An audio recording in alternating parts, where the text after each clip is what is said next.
Hello guys, this is your friend. We are back with a new fanfic.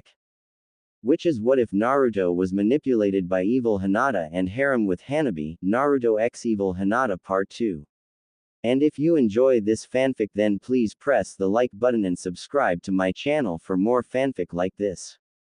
And now let's start a new fanfic.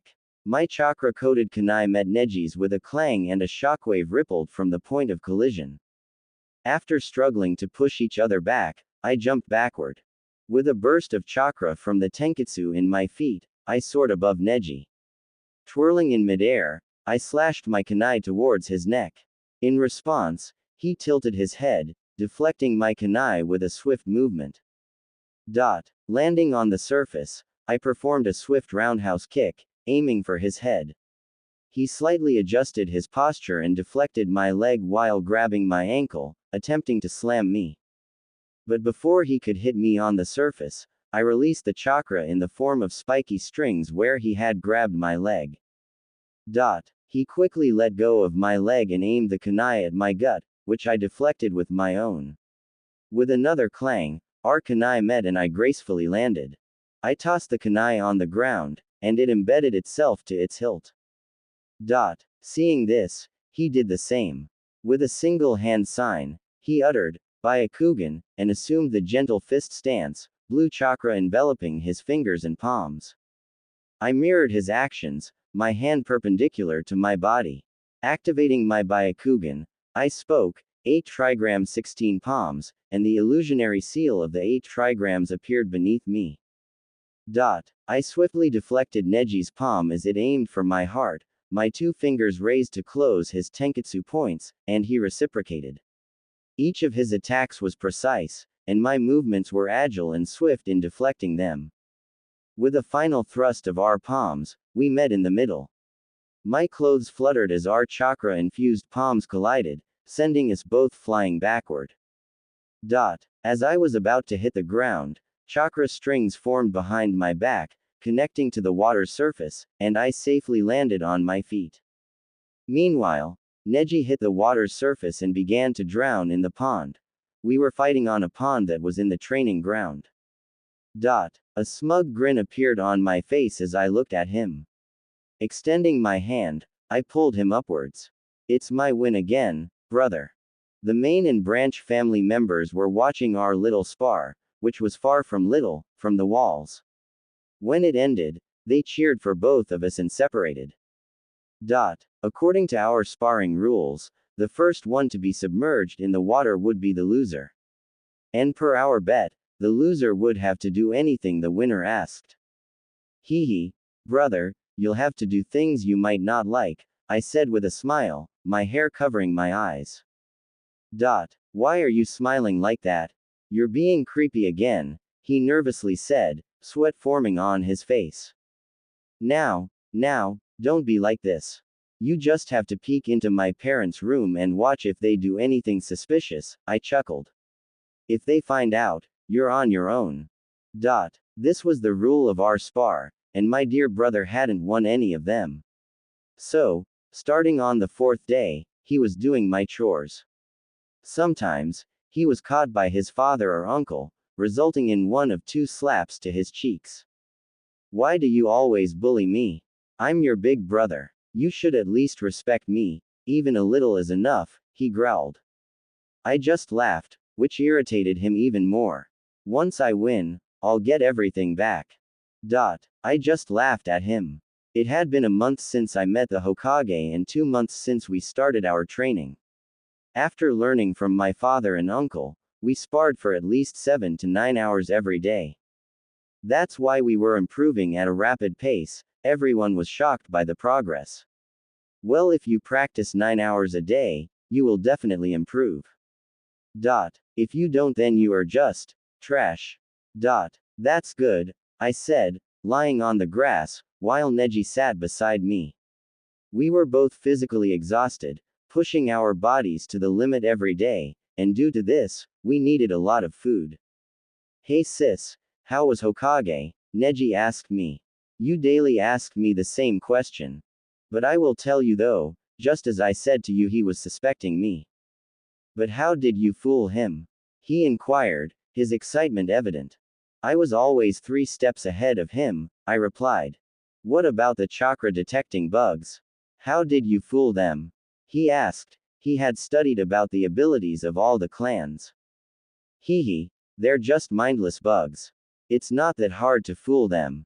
Before going to the Hokage's office, I asked Ren to put some of his chakra on my shoulder, I explained. So, while your chakra was sealed, the bugs detected Ren's chakra, and now they think you are innocent, Neji said, laughing in ecstasy. His grudge against Hiruzen was immense, and when he found out his sister had fooled him, his heart swelled with pride. You got it right, brother, I said while standing up. Let's eat. It's already night, I suggested. He nodded and started walking beside me. Do you know the best taijutsu ability, brother? I asked him. He thought for a moment. It's obviously the gentle fist, he replied. No, you idiot, it's not. Huh, what do you mean by it? He asked. If it's technique, then there is no doubt the gentle fist stands above all, I explained. But techniques are different from abilities. How so? He asked.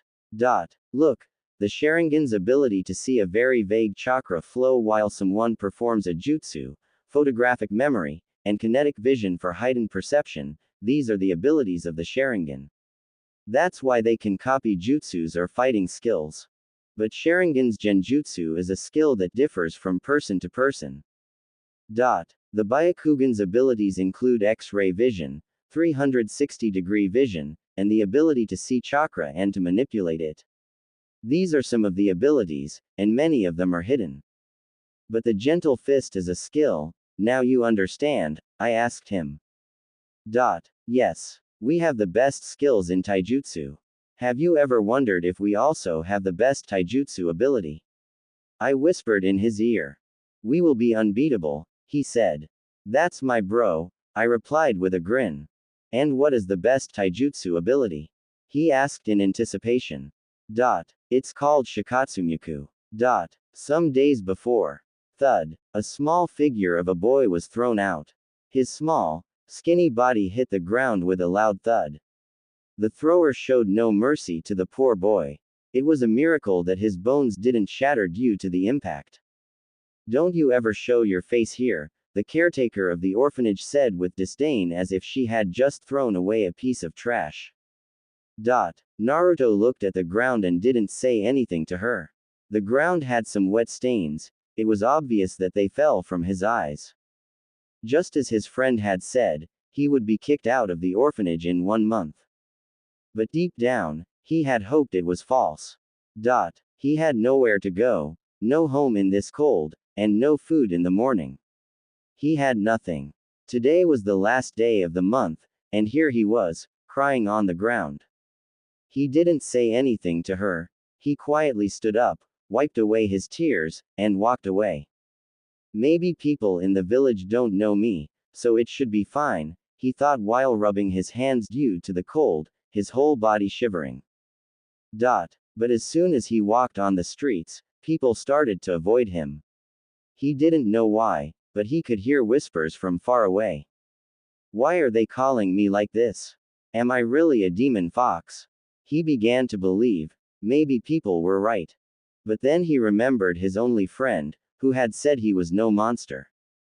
He was a special child, and the people who were special, bad people always feared them. They couldn't be special like them, so they just hated them. These were his friend's wise words. Growl. While walking aimlessly, his stomach growled. He hadn't eaten since yesterday, and he put his hand on his stomach to hide the sounds. But when the hunger became unbearable, he walked towards a fruit shop, hoping that someone could help him. So he smiled brightly. However, when the shopkeeper saw him, his face distorted in anger and disdain. Seeing Naruto looking at the fruits, he grabbed one and threw it at him, hitting him on the forehead. Stay away from my shop. I don't want my shop to be cursed, he shouted. Naruto quickly picked up the apple and ran away. He didn't want to hear such words from them, they were hurtful. As night completely enveloped the village, he stood in an alley, clutching a cardboard which he had picked up from the dustbin. This might be enough for sleep, he thought. He wrapped the red scarf around his nose and ears. I hope we can play together. He smiled warmly when he remembered his sweet time with her. And just like this, days started to pass. His treatment in the village remained the same, people avoided him, and shopkeepers didn't give him anything. He himself wasn't sure how he was still alive. Sometimes, he felt like someone was watching him, but he couldn't find anyone. But when he was sure nobody was watching, he picked up some leaves and tried to cut them. At first, it was extremely hard, but he didn't want to disappoint his friend. When they met in the future, he would show her and learn more from her. He could cut the leaf, but not into as many pieces as she could, yet he was happy that he could do it. This simple act distracted his mind from the villagers' gazes and whispers. His only focus was to cut the metal coin. All the while, he thought only about her, just as she had wanted him to do. It was all according to her plan. Unbeknownst to him, he had progressed significantly, performing elemental manipulation without any hand signs, and he was growing stronger day by day. He didn't have any problems with chakra exhaustion because a big bad fox was resting inside his stomach. For most of the day, around 15 hours, he was trying to cut the coin with his wind-style jutsu. Even though his hand was in his pocket, he was still doing it. She was making him powerful without even being with him. It was just a matter of time before she taught him the real cutting jutsu. Oh, I remember now. She told me about the forest and fishes. I won't have to beg from anyone, he thought with a smile and rushed towards the forest. He sat on a rock, holding a fishing rod in one hand and the coin in the other. Why can't I catch them? He said in frustration, having sat for hours with no results. After a few more minutes, finally, he exclaimed when a fish was hooked. In over 3 hours, he had caught only 4 more fish. If she had taught me that flame jutsu, it would be easy to roast these fishes, he mumbled while trying to ignite the wood. This smells good, Naruto said as he sniffed the roasted fish. He was about to take his first bite when he heard, "Can I sit with you, child?" It took him a moment to process what had happened. Then he tilted his head and looked at the old man, who was amiably smiling at him, as if he were seeing his own grandson. His smile will be fake, her words echoed in Naruto's mind, and when he focused on the man, he couldn't help but become wary. Nonetheless, he nodded. Hiruzen sat on the opposite side of Naruto and looked at him, his grandfatherly smile always present on his lips. So who are you, old man? Naruto asked him, his body tensed up. He knew this man was the Hokage, and everybody feared him. If he found out about his friend, he might kill his friend. Haha. Don't be so scared, kid. I'm just an old man.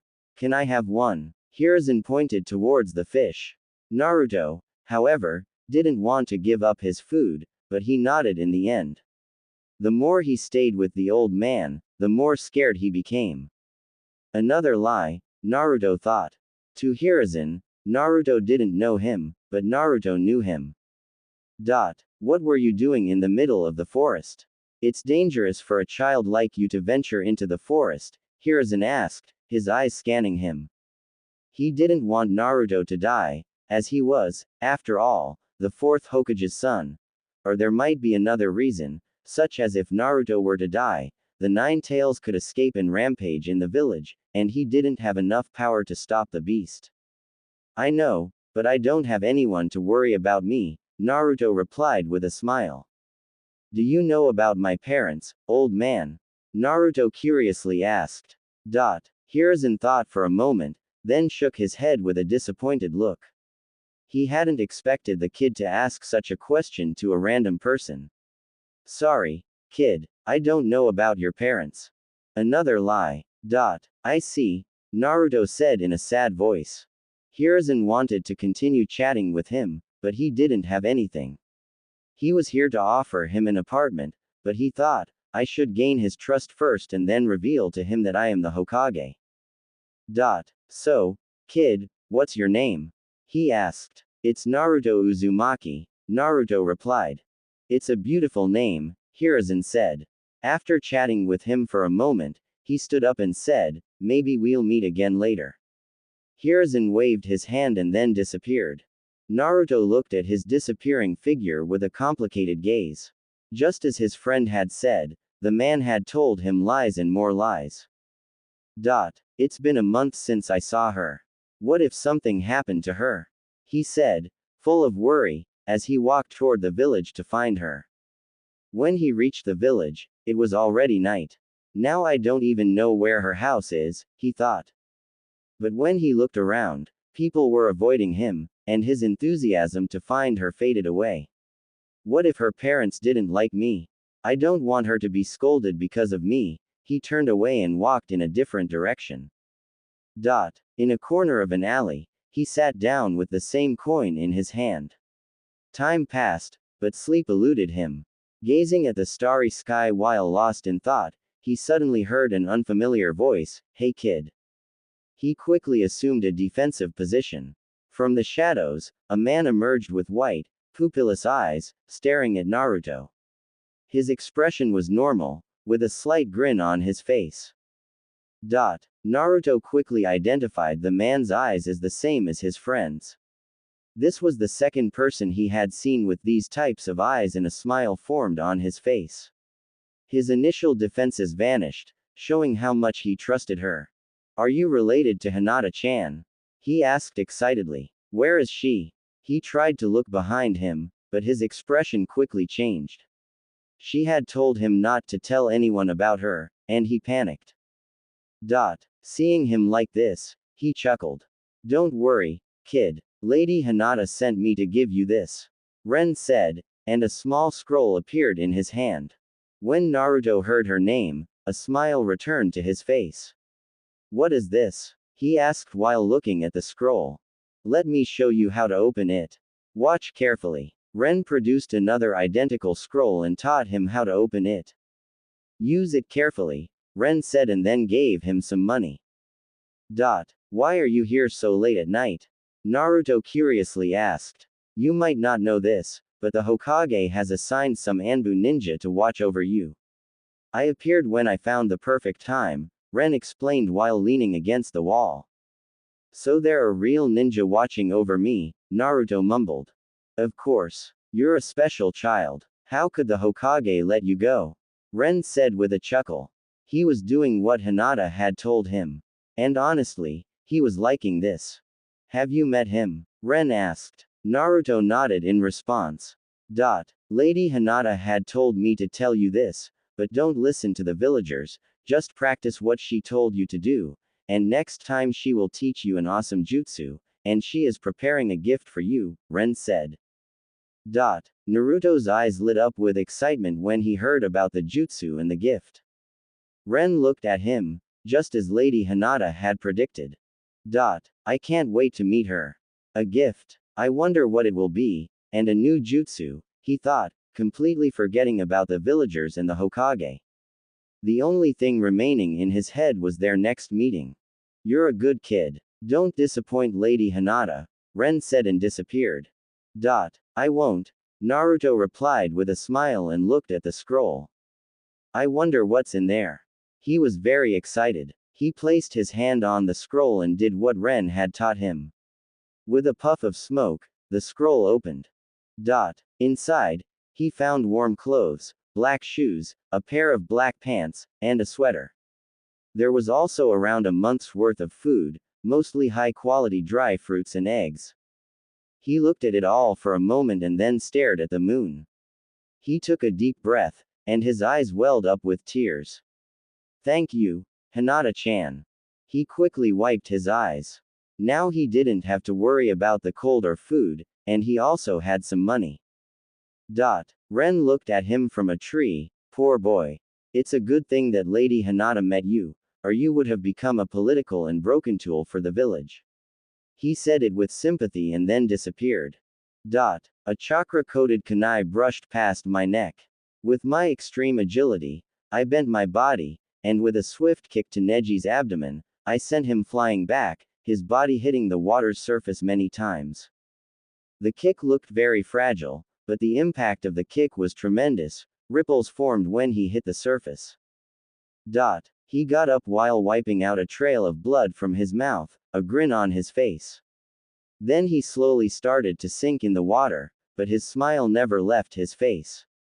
The reason was that my condition was not better than his, but the difference was I was still standing on the water, and he was sinking. It was a pure taijutsu battle, and I won every time, and the reason was that I better utilized my chakra. However, the thing that was holding me back was my physical limitations. I was still a 3.5-year-old child, and Neji was 1 year older than me. But due to the intense training, we didn't appear that young. He looked like he was 6, and I was 5. Don't get cocky, sister, just because you win, he said while coming out of the pond. Oh, look who's talking. First, win at least one spar, then you'll have the right to speak. Until then, be a good brother, I said with a grin. I could see the fire in his eyes, the fire to surpass me. Dream on, brother. You can never surpass me. It's already night. We have been training since noon, and Neji was both physically and chakra-wise exhausted. As for me, only my Byakugan could deplete my chakra when practicing internal vision or shinjutsu. So I was above half, but physical exhaustion was another thing. Let's go, I said to him, to which he nodded. I was in the tub filled with hot water.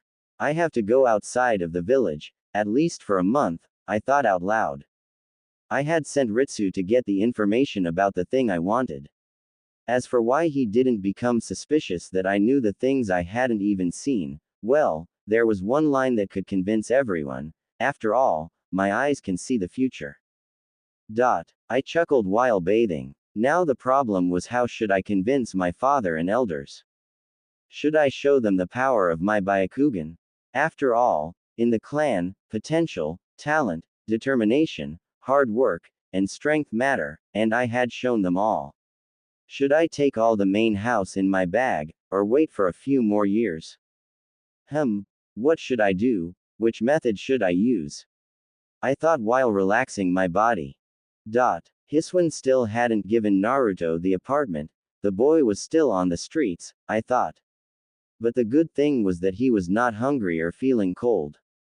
I am generous to the people I care about, I mused. I will meet him, it's been many days since I saw him. After getting out of the tub, I dried my hair and wore white traditional clothes. I then looked in the mirror. Should I do that? It's been a while. Crack. The mirror cracked but didn't shatter. I have better control over it now. I wonder how much pain it will cause when I shatter someone's bones, he. I exited from the bathroom and arrived at the dining table. How's your training going, princess? My father asked with a proud smile. I smiled back at him. I am progressing, father. And how's your Neji? He asked Neji. Neji laughed slightly. I still couldn't win. Don't worry, boy, you will win, my father encouraged him. Can't you talk about that stuff at the dining table? My mother intervened with an annoyed look. Fine. By the way, the food is very delicious, he said with a smile. My mother smiled happily. I just looked at her. You are so easy, mother. After chatting about some random stuff, we finished our meal, and after saying goodbyes, I headed towards the library. The library had become a second home to me, and I also started to paint. As for why, it would play a crucial role in completely conquering someone. Sitting in a chair, I dipped my brush in blue paint and started to draw. Then I dipped my brush in water to clear it, and dipped it in brown color to draw someone's neck-length hair. After another dip in the water, I drew a red moon over the sky, which reflected in a pool of someone's blood. Then I dipped my brush in red paint and drew eyes with a distinct pattern on them. The red eye looked like a scene from a distance with a broken heart. Hee. I chuckled and drew the last stroke, completing my art. Lady Hinata. This, how, He stuttered with his words and was visibly shocked. My eyes can not only see the future but the past as well, Ren, I grinned at his stupefied face. Ritsu was also shocked, but his question was answered by his brother, so he stayed quiet. He had returned just a day ago from his mission. So how's the situation? I asked him while igniting a flame over my palm to give a final touch to the drawing. Just as you expected, they are starting to move, and there is no doubt they will be exterminated, he reported. And the other situation? I asked him. That also has been started. It's like someone is manipulating them, he said. Hee, you are right, and we are going to pick up the cream of the crop from this, I said. How will you get permission for this? Ren asked. I will handle this. First, let's go to a special place, I said. They nodded to me, and after studying until 3 a.m., I stood up, looked at them, and nodded. Soon, we were heading to an isolated place in the village, and finally, we arrived at our destination. Lady Hinata, are you here to pay someone's respect? Ren asked when we looked at the memorial of dead heroes. I chuckled. Do I look like that kind of person? I said while touching a certain Uchiha's name. Pulling the painting out of my pocket, I glued it onto that name. It looks perfect, I praised myself. Tell me, Ren, if someone adds insult to injuries, what will happen? He thought for a while. It will cause them more pain and distract them from their surroundings. You are always right. Should I give you some rewards? I asked him. It won't matter if I scratch some old wounds and add some spice to them, my laughter echoed in the graveyard, scaring sleeping birds. A man in a green flak jacket walked out from the Hokage's office, accompanied by two individuals walking beside him. One of them was an Uchiha, and the other was a random ninja.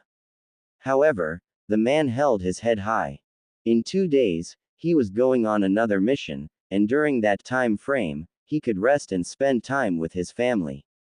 Why did you behave like you are better than us? The Uchiha spoke to his friend. The other random man stayed quiet. He didn't want to meddle between two clans. Because I am better, he simply replied.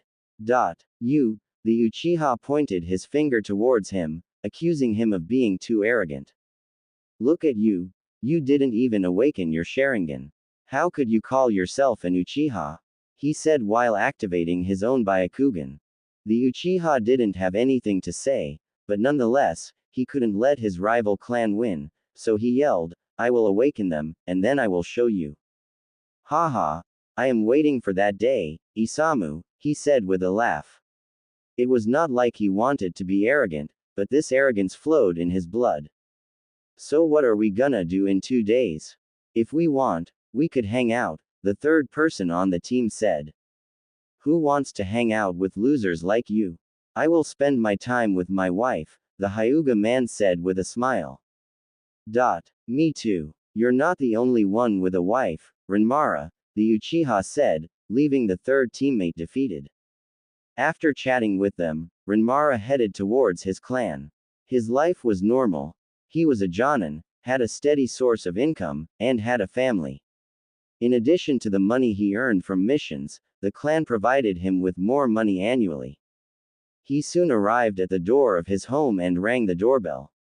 Hearing the noise of footsteps, a smile appeared on his face. Welcome home, his wife greeted him with a smile.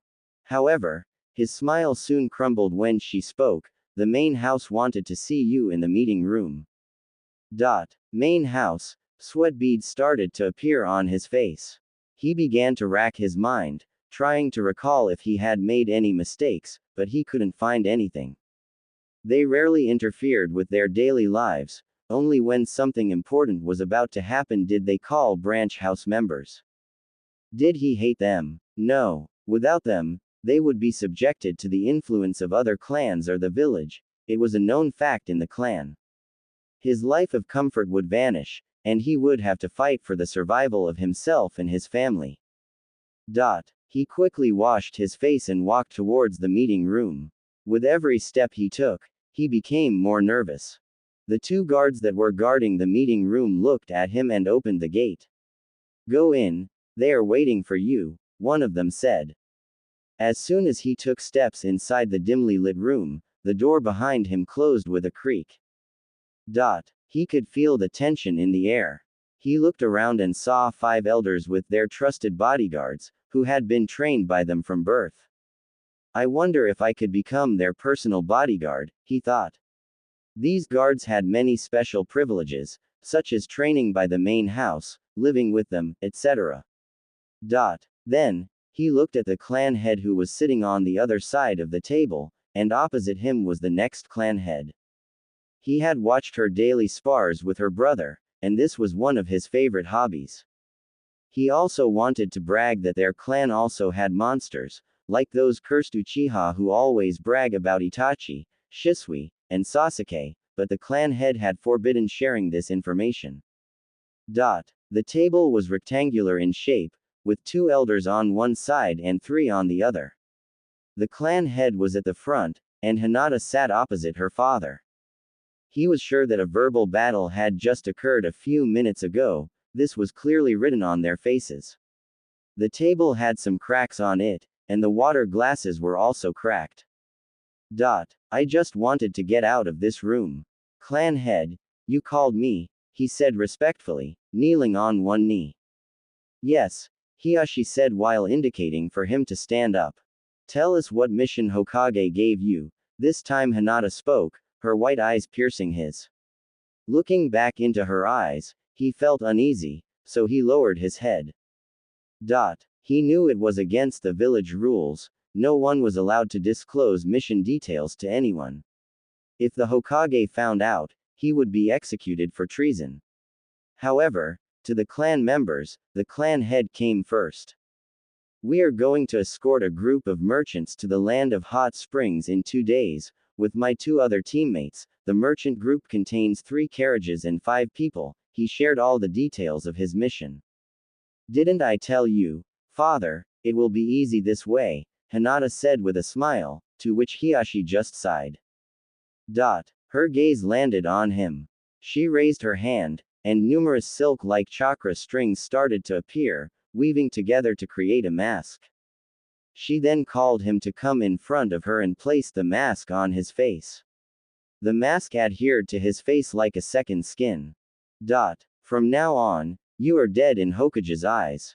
This will be your new identity and worry not about anything. Just serve in the clan, and your soon-to-be-born child will be trained as a new bodyguard for the main house, she declared, determining his fate in a matter of seconds. Yes, Lady Hinata, he respectfully bowed. To be honest, he was happy. He didn't have to go on dangerous missions, he could live his life happily, and his child's future was bright.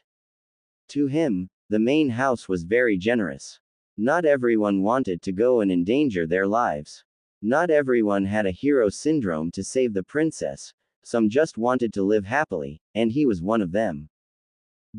You are dismissed, Hiashi said, and he left with a new identity. Hinata raised her hand again, and a new mask started to appear in her hand, identical to the one the man who just left wore. Ritsu, come, she said, placing the mask on his face, transforming him into the new Renmara. You will be the one going on the mission, she said, to which he just nodded. Why go to such lengths? If you want to go outside the village, you can go with the elders, Hiashi spoke.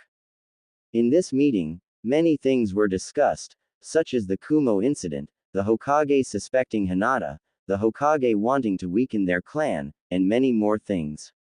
You are not seeing the big picture, Hiashi, one of the smart elders said, approving Hinata. Have you thought about a mission where only a Hyuga dies and his teammates escape safely? What will people think? Another elder spoke. Now I get it, Hiashi said after thinking about the whole scenario. Their meeting continued for some time. Mother, I'm going to play outside today, I said while adjusting my clothes. Are you sure? You never go outside. Want me to accompany you? She asked with a smile. No, mother, those 2 are with me, so there won't be any problem. I'll come back before night, and maybe I could make some friends, I said while packing a lot of food. I'll be going for at least a month, and before that, I want to visit my Naruto and teach him new things. I can't make him so desperate, can I? Don't say mean words to your new friends. Always smile at them, don't let them feel uncomfortable around you, and yes, don't break their toys if they have any. And listen to them. My mother started to lecture me on how to make friends, which I thoroughly ignored. Yes, mother, I will do as you say, I said excitedly. That's my girl, she said, and with a warm hug, she sent me out of the clan gates. As soon as I was out of the clan, I activated my Byakugan and scanned the area around 1 kilometer. There they are, I said, and a smile formed on my face just like my mother said. Ren and Ritsu were in the shadows, I had told them not to come out.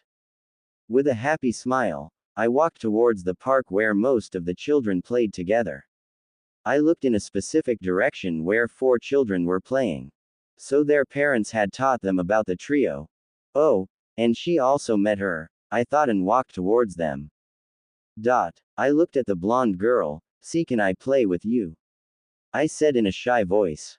She looked at me for a moment and smiled. Of course, you can play with us. My name is Ino Yamanaka, she introduced herself. Thank you, I said. Shikamaru, Choji, introduce yourself to our new friend, she said to them. Hello, my name is Shikamaru, and this is Choji, he said, pointing towards the boy who was eating. And this is Sakura, Ino said, introducing the pink-haired girl. My name is HINATA, I also introduced myself while fidgeting my fingers. I haven't seen you before, Shikamaru asked. Well, actually, this is my first time outside my house. My mother doesn't allow me to go outside, I said, although my mother always encourages me to go outside. Oh, I see, he said.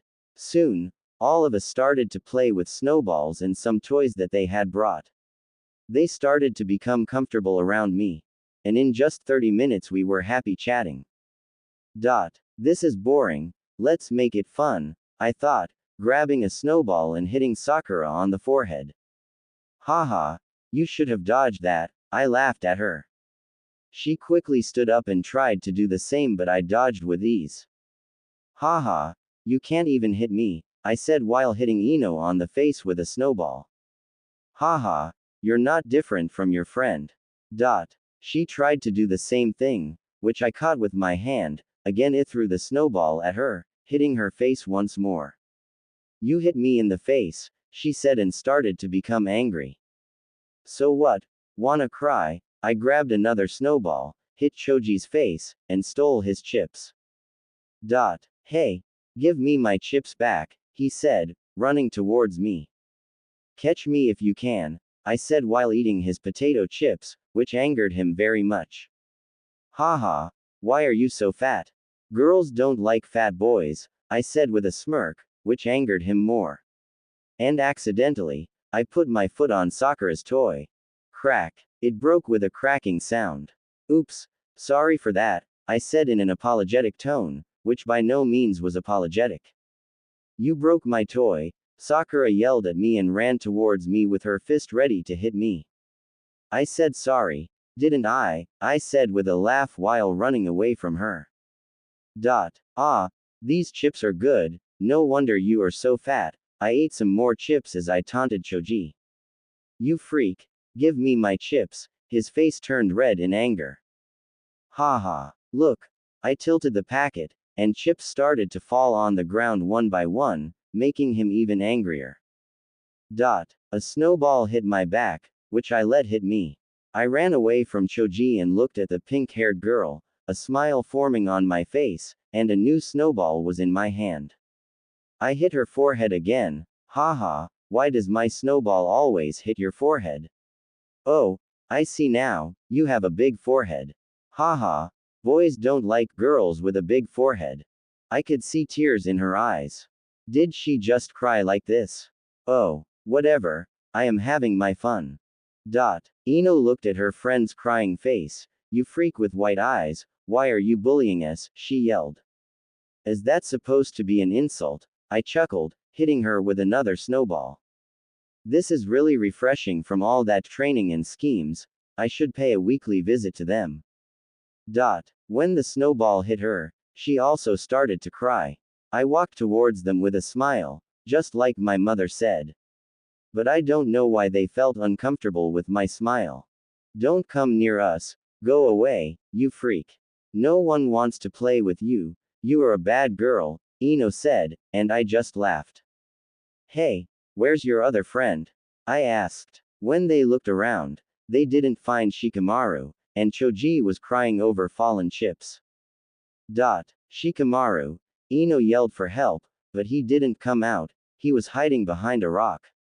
No one is going to save you, I said while making 2 more snowballs in my hands, hitting both of them. They just cried, and I laughed. I had fun with you guys. I will visit you next week, so bring your toys, I said to them. I will tell mom that I made new friends, I mumbled. And after saying goodbyes with a snowball to their faces, I walked away from the park. I hope I will find them next time I visit the park. Avoiding all the patrolling Anbu and Jonins, I entered the forest. This forest was actually part of the village. I looked at Naruto, who was sitting on the bank of a small river, a coin in his hand, and he tried to cut it. His face looks so determined and innocent when he does it. Oh, my Naruto, how can you be so adorable and cute? Appearing behind him, I whispered in his ear, did you miss me, Naruto-kun? Appearing behind Naruto, I whispered sweetly in his ear, did you miss me, Naruto-kun? Hearing my sweet and enchanting voice, his body jerked forward. He didn't even realize when I appeared behind him, he was too lost in cutting the coin, forgetting about his surroundings. He was about to fall into the small river, but I softly put my hand on his collar and pulled him backward. He quickly turned his face toward me, a sweet and innocent smile gracing his face when his eyes met mine. Hinata-chan, he exclaimed in happiness. So desperate, just the way I wanted you to be. What took you so long? I was waiting for you all the time, he asked, grabbing my hands. I looked at him and smiled. My parents didn't want me to go outside. Even now, I am sneaking out, I said. He nodded, quickly understanding my situation. How do you like the clothes I picked out for you? I asked as I looked at his all-black dress, with red stripes around his sleeves. They are beautiful, he said. I won't let you wear those orange jumpsuits that yell, look at me. I won't even let you touch something that I don't like. So, how's your training going? I asked him. I knew he practiced very hard, but asking him would make it more profound. Subconsciously, he would think I cared about him, which I absolutely do. He quickly picked up a leaf and poured his wind chakra, cutting it into many pieces. Then, he looked at me with a proud smile, his eyes saying, praise me. You did very well, Naruto, I said while sweetly caressing his whiskers. So, Naruto, what is your daily routine? I mean, what do you do in your free time? I asked him while sitting beside him, holding his hand. I tried to cut the coin you gave me. Sometimes I tried to catch some fish. I tried to avoid the villages, and at night I just slept in the alley, he went on. For at least 15 minutes, he just poured out his frustrations, and I listened like a dutiful wife. He looked so cute when he tried to explain things to me that I didn't understand, all to make him happy. His face had a certain shine, he was not skinny at all. All the dry fruits I gave him wouldn't go to waste. He was a healthy kid the way he should be. Why can't I cut this coin? Am I doing something wrong? He asked me, to which I shook my head. No, Naruto, you are not doing it wrong. Just practice hard. In due time, you will cut it, I encouraged him, patting his shoulder. Do you need anything, Naruto? I asked him. He went silent for a moment, his expression became complicated. You have given me more than anyone. I can't ask you for something without giving you anything back, his voice became sad. Silly little fox, you belong to me. You don't have to give me anything back because everything yours is mine. Haha, you're mine cough, I mean, you are my friend, and friends share everything with each other. You can pay me back in the future, I smiled at him. Why are you doing this? Nobody gives me anything or talks to me, he said, still having doubt in his heart. I thought for a while about how I should answer him. The first time I saw you, your whiskers caught my interest. Then, I watched those older kids bullying you. I couldn't help but think of a way to help you. When I tried to talk to you, you were just like any normal kid. But my eyes said that you were special. You were just like me, Naruto, alone because you are special. When I played an 8 with you, you became my first friend, and I couldn't let my friend fight alone. So, from then on, you have a special place in my heart, I said with a warm smile. I then put my hand on his heart and asked, do you also have a place for me in your heart? Place? Nah, your whole heart belongs to me. My sincere and sweet talks convinced him completely after I pulled a talk no jutsu on him. Yes, he said shyly and embarrassed. I am glad to hear that, I said, pulling my hand back. So, did the Hokage visit you? I asked him, and his mood changed slightly. My words worked miraculously on him. He came to me 2 times, and every time I asked him about my parents and the villagers, he didn't say anything to me. He just changed the topic every time, and he ate my fish also. He told me everything without hiding anything. See, I told you, he is a very big liar. You were right, Hinata-chan. He even asked me where did I get new clothes, but I didn't tell him anything about you. I just told him that someone put them near me when I was asleep, he said, like a child complaining to his parents. I watched in amusement at his whining. Ren had told him what to say if someone asked him where he got the new clothes. I put my chin between my palms and looked at him with a smile. He looked so cute, just like a fox. Why are you looking at me like this, Hinata-chan? He asked when he felt my gaze. Nothing, continue, I am listening, I said, to which he nodded and continued rambling, which I patiently heard. His childhood was one of the worst, no one to talk to, no one to take care of him. In a nutshell, he was alone, desperate for attention from others. But this time, his childhood would be one of the best. I am here to take care of his every need, to teach him how to learn and fight, to listen to him, to give him the warmth he needs, to be the only friend he needs.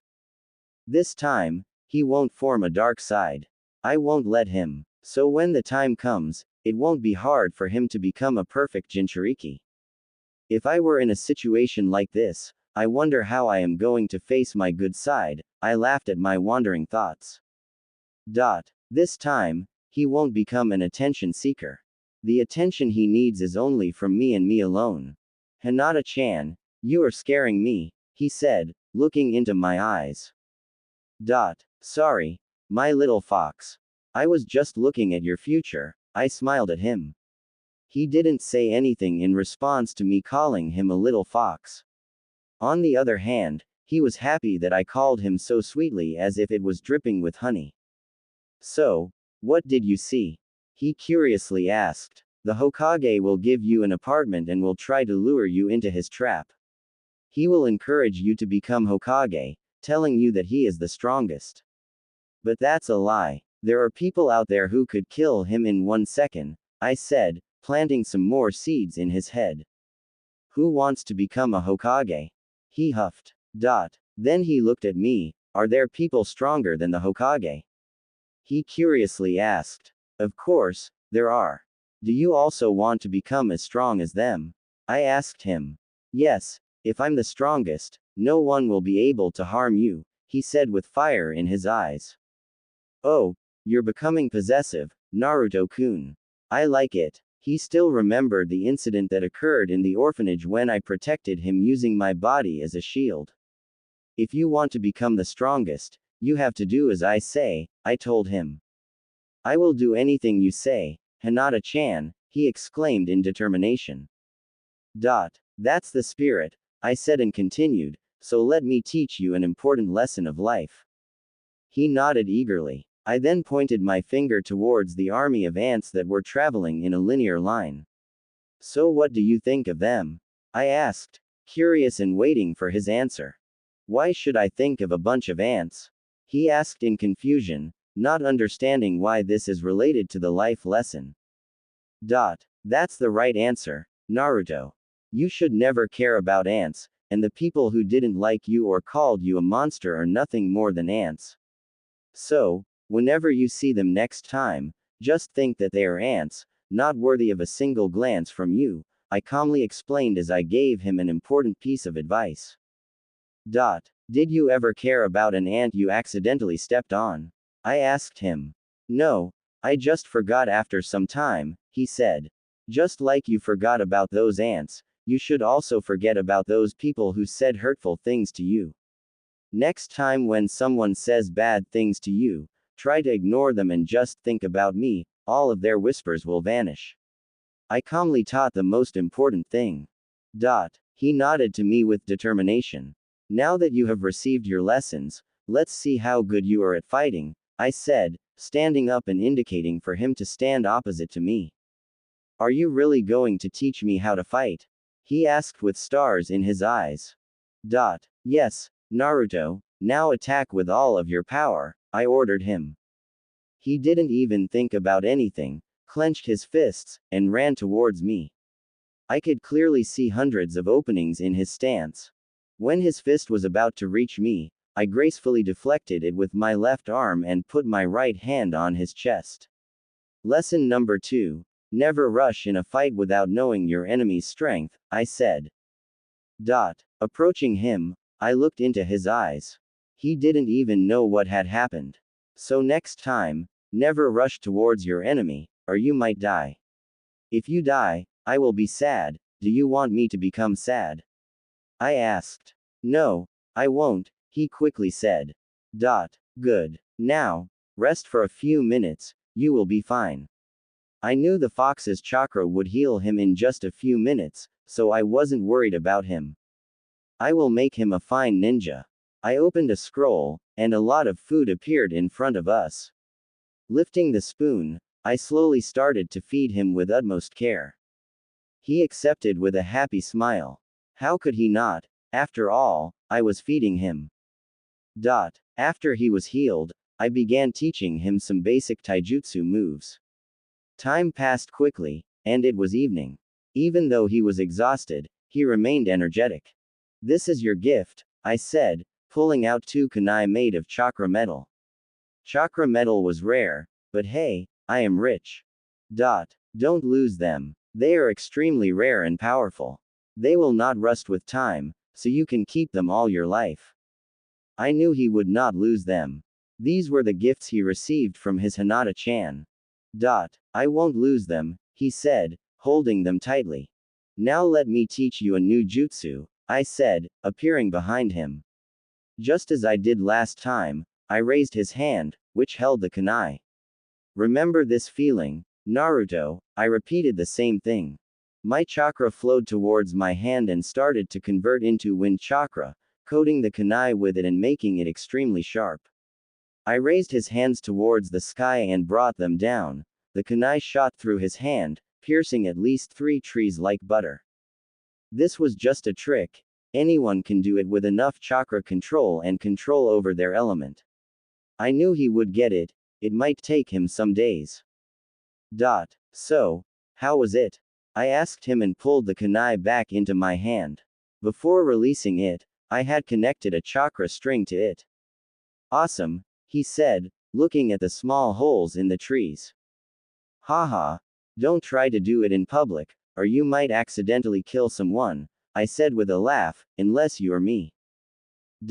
Look, Naruto, you can do anything, like summoning lightning from the sky, making the whole village flood, tearing the earth apart, or creating a hurricane big enough to destroy anything. You just have to use your head. Don't let your mind become polluted by those around you, I said, touching his head. Really? Can I do all that? He asked in anticipation. Yes, you can, I didn't lie to him. Giving him another scroll, I stood up. I will be going now, I said. All of his enthusiasm died down when he heard that. I smiled. Just practice what you learned today. I will see you next month, okay? In the end, with a sad smile, he nodded in agreement. Bye bye, Naruto-kun, I said and faded into the trees. Bye, Hinata-chan, he murmured, tightly clenching the kunai, and started practicing with more determination. It's time to pluck some fine pieces of flowers, it will be a long 1-month trip. I looked at Naruto for the last time. Don't miss me too much, Naruto-kun, it isn't safe for your fragile heart, I chuckled while heading towards home. A piece of shogi was moved, eliminating its enemy.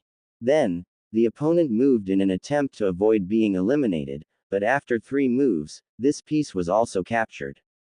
Shikamaru looked at the board with a pensive expression.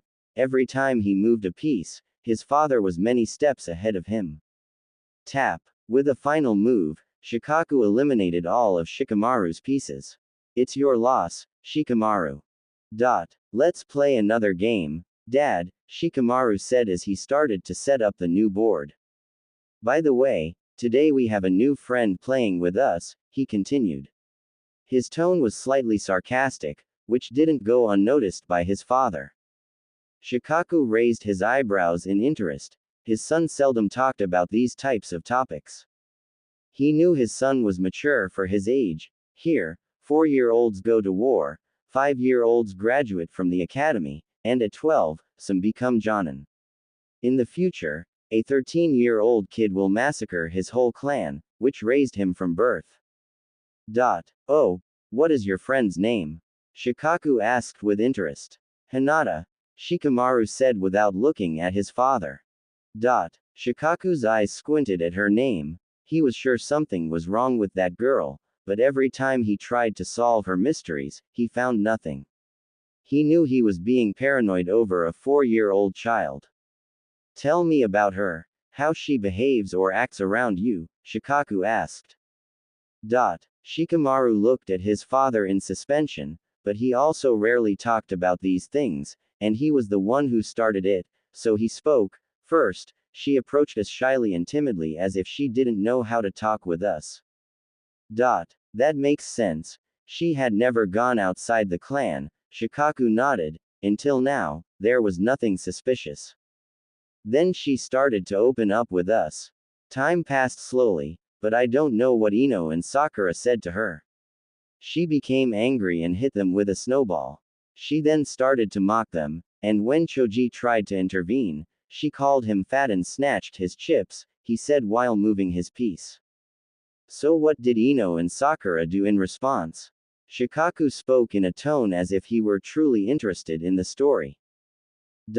Of course, they also hit her with a snowball. Didn't she dodge or something?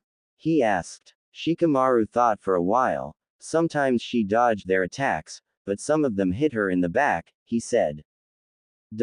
So Hiashi had started her training, he thought. It was obvious after that incident. And what were you doing at that time? He asked his son. Shikamaru laughed wryly. I was hiding behind a rock, he said. And she didn't find you? He asked. No, Shikamaru replied. So she hasn't awakened her Byakugan, he thought. In his opinion, it was impossible to cover such small details. Just like Uchihas, they also brag about their eyes. If she had them, she surely would have shown her superiority.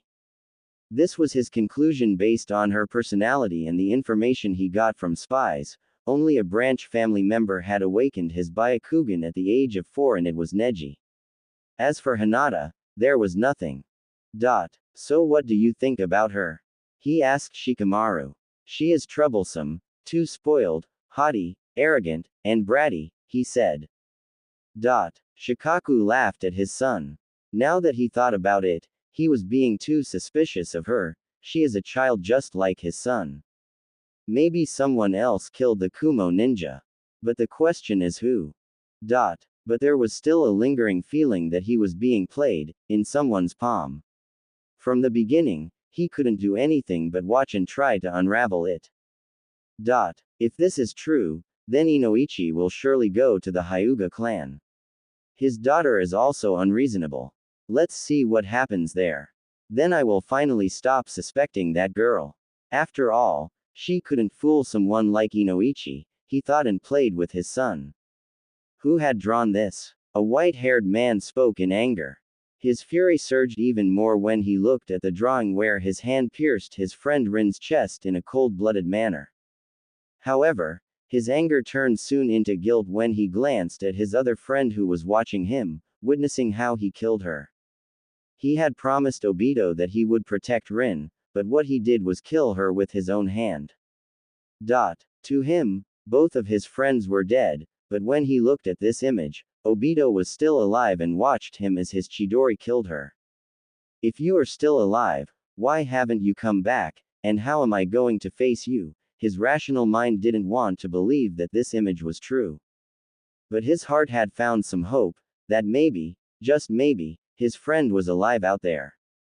But with hope, this image also resurfaced his guilt, his bad memories.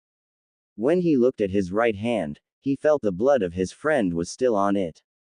He again started to doze off from reality, spending more and more time at the memorial. If he continued like this, he could die on some missions. His mind was always distracted as he wanted to find his friend. Beside him, a dog was standing. This dog was none other than his summon. Don't you find anything? Kakashi asked him. I have told you, Kakashi, there is no scent on the paper, it was burnt by fire, Pakun said and lowered his ears. Kakashi just sighed. After countless tries, he couldn't find the person who drew this. He found it suspicious that the person knew exactly what he was dealing with. With another sigh, he just looked at the image for at least 1 hour, still standing in front of the memorial. It only took one painting to break him into pieces. He was already drowned in a sea of guilt, but this image just pinned him to the bottom of that sea. He folded the image, put it in his pocket, and vanished. He was so distracted that he forgot to unsummon his dog. Pakun also sighed, and with a puff of smoke, he reverse summoned himself. It was morning, and I was happily chatting with my mother. Mother, look, my friend is visiting me, I said with a cheerful smile and ran outside of the house. I saw Ino with her parents, and Choji was also with his father. I ignored them and looked at Ino, a smile formed on my face. Did you come here to play with him? I tried to walk towards her, but she quickly hid behind her father and pointed her finger towards me. That's her daddy, she hit me with a snowball and broke my toys. A surprised expression appeared on my face. Wasn't that toy belongs to Sakura? Why is she lying? I then looked at Choji, who spoke with a slightly angry look on his face. Yes, father, that's her. She stole my chips and also hit me with a snowball, he complained. Both of their faces were smug. They knew they were with their parents, so I couldn't do anything to them. How wrong could you be? Oh, so you're here to complain and not to play. Where is your other friend, crybaby? I said to Ino, ignoring her mother and father. I am no crybaby. Look, father, she is doing this again, she complained to her father. Until now, my mother also arrived. She looked at Inoichi and Choya, then at me, and she understood the situation. Why don't we talk inside? She gestured for them to come inside the home. They all nodded, and I glared at Choji, scaring him. All of them sat in the living room, and a maid served tea and some food. Yes, we have maids. So, Inoichi-san, what brings you to our clan? My mother asked him. He just sighed and then looked at Ino. I also didn't want to come, but she. Daddy, say something to her, she hit me, Ino yelled at her father. My mother then looked at me. If glares could kill someone, I would be boiled in hell. Here it comes. Hinata, what did you do? She asked, her voice becoming stern and scary. Mother, she called, my eyes strange. I glared at Ino. You hit me in the face. You also hit me. Why are you complaining? I said, my eyes never leaving her. You threw my chips on the ground and also called me fat, Choji said with courage. You are fat, I was about to say something. Hinata, but my mother cut me off. Her anger was literally leaking out from her body. You also broke my toy, Ino accused me more. Bitch, that wasn't yours. It was accidental, and I said sorry, didn't I? I tried to reason with her. You were laughing when you broke it, she said. No, I wasn't, I myself wasn't sure about it. No, you were laughing, she yelled. And you were crying, hee hee, I said with a smirk and superiority. Slap. A sound of a slap silenced everyone. My hand unconsciously raised to my cheeks, and my head turned to my mother with tears in my eyes, a wronged expression on my face, but I didn't cry. That's enough. Say sorry to them. I then glared at Ino and Choji, sorry. So this is how it felt being slapped, certainly not a good feeling. I then lowered my head, looking at the ground. Even though I planned all this, you will pay for this, bitch. I then looked at my mother, glared at her, and ran away from there without even asking for their permission. Sorry for that, she is just like that, she said to them. Don't worry, kids are all like this, Choya said, who was busy eating the food until now. I assure you this will never happen again, she said in apology. I walked towards my uncle's house. Nobody stopped me, my head still lowered. Reaching a certain room, I knocked on it. Brother, are you in? I said in a tone that indicated that I was about to cry. Within just a second, he opened the door and looked at me. What happened? He asked. I entered his room, closed the door, and then I raised my face. Sob. My sobs burst into cries. He became worried, and then he looked at the handprint on my cheeks. His eyes became bloodshot with anger. Who hit you? He asked. He was so angry. Mother, she hit me because of them, I said between sobs. He couldn't let tears in his sister's eyes. He quickly hugged me and patted my back. Don't worry, sister, I will pay them back for what they did to you. He activated his Byakugan and looked at Ino and Choji. I will remember their faces, he murmured. I just cried while he continuously patted my back. I was wondering where my tears were coming from. Will you really do that? I asked him in a mosquito-like voice. Yes, he said, and I could feel his anger. You are the best, brother, I said. Yes, Neji, you really are a good brother, my brother. Are you ready? Renmara said to his Uchiha friend and another civilian named Akira. I was born ready, Isamu boasted with pride. What do you think? Will we encounter bandits on the way? Akira asked as the three of them walked towards the main gate of the village. They had to pick up those merchants from a town and escort them to the land of hot springs, which was relatively near the land of water. Are you scared? With an Uchiha in your team, nothing will go wrong. If we encounter some bandits, we just have to kill them, Isamu said with a chuckle. I just hope we don't encounter anyone on the way, Akira said in a low voice. Soon, they reached the village gates. After greeting the gate guards, they set out towards their destination. Hey, Renmara, why are you so quiet today? Akira asked his Hyuga friend curiously. He must have had a fight with his wife, haha, Isamu laughed at him. Renmara just glared at him. See, Akira, I was right, he said with a smile. This was not the first time this had happened, it occurred once every 20 days. They were accustomed to this. The Land of Fire was a very large country, and they had to travel at least 9 hours at full speed to reach the town where they would meet the merchants. Chatting with each other, they traveled through the thick forest, but suddenly, Renmara stopped, causing his friends to halt. What happened, Renmara? Why did you stop? Akira asked, a bead of sweat appearing on his forehead. Someone is coming, he said with a nervous expression. Why are you nervous? This is not like you, Isamu asked. They are powerful, he said, causing the Uchiha to frown. But before any of them could move, they were frozen in place. They couldn't move, it felt as if they were trapped in a web of strings. This was a trap all along. Akira yelled. Hee hee, you were right, and now you're trapped, like little lambs ready for slaughter. They heard a voice that they couldn't identify as male or female, but it sent chills down their spines. With his working wrist, Akira tried to cut the threads around him, but nothing happened.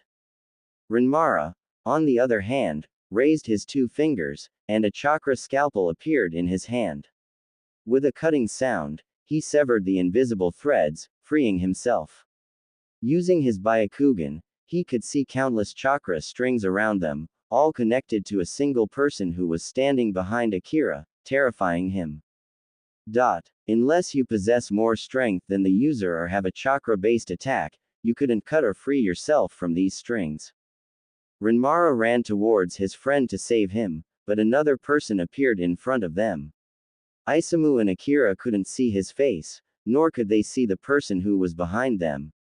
Renmara tried to use his gentle fist, but his enemy easily ducked down, and with a kunai in hand, he thrust it towards Renmara's stomach. Drip. Sounds of blood dripping on the ground could be heard. Isamu could see a blood trail coming from Renmara's lips, and his eyes had dimmed down. I'm sorry, my friend. I couldn't save you, Renmara said in a self-loathing and apologetic voice, as if he were ashamed of being so weak. His attacker twisted the kunai in his stomach, causing him to scream. Isamu could only see his hand movements and hear his friend's painful cries. The assailant yanked out his kunai and thrust it again, impaling him once more. Renmara was on his knees, looking at his friends for the last time. I hope you can escape this. Ho ho ho, what a heart-touching moment. But worry not, I will send these 2 after you. You can finally unite with your friends. In hell, the person chuckled behind Akira. The attacker delivered a swift kick to Renmara's chest, causing his body to fall on the ground with a thud. These people were only named Jonin. One could be promoted to a Jonin when the Hokage deemed them fit or when they knew at least one elemental jutsu. Seeing his friend dying like this, Isamu's anger started to build up. He had never felt this anger before in his life. They were simply escorts, not supposed to fight ninjas. But when he looked at his best friend dying like this, something in him snapped. His strength increased, and when he looked at the attacker behind Akira, his bloodshot red eyes with a one-tomo Sharingan pierced right into the attacker. He had awakened his Sharingan but at the cost of his friend's death. The attacker behind Akira chuckled, and with a swift motion, the kunai in his hand diagonally cut Akira's back, causing him to fall to the ground with a scar on his back. Isamu broke free from the strings and launched at the attacker. They had just hurt one of his friends in front of his eyes. Sharingan, the attackers muttered. But before he could reach him, another attacker appeared behind him and cut his back. In that momentary distraction, the attacker in front of him also cut him, leaving a scar on his chest. Should we kill them? One of the attackers asked. No, we are here for that one, he gestured towards Renmara. Isamu couldn't stand up due to the pain and the scars on his back and chest, and the same was true for Akira. The 2 attackers positioned Renmara in such a way that Isamu could see it with his Sharingan. Then, they both started stabbing him with their kunai. They didn't care about the blood or the gore. Isamu watched as his friend was stabbed to death. He could see every kunai piercing his chest in slow motion. This sight would forever be engraved in his heart. As more and more anger built up in him, he felt helpless, witnessing his friend die like this. Lying still, he wanted more power, and soon his one-tomo Sharingan changed into a 2-tomo Sharingan.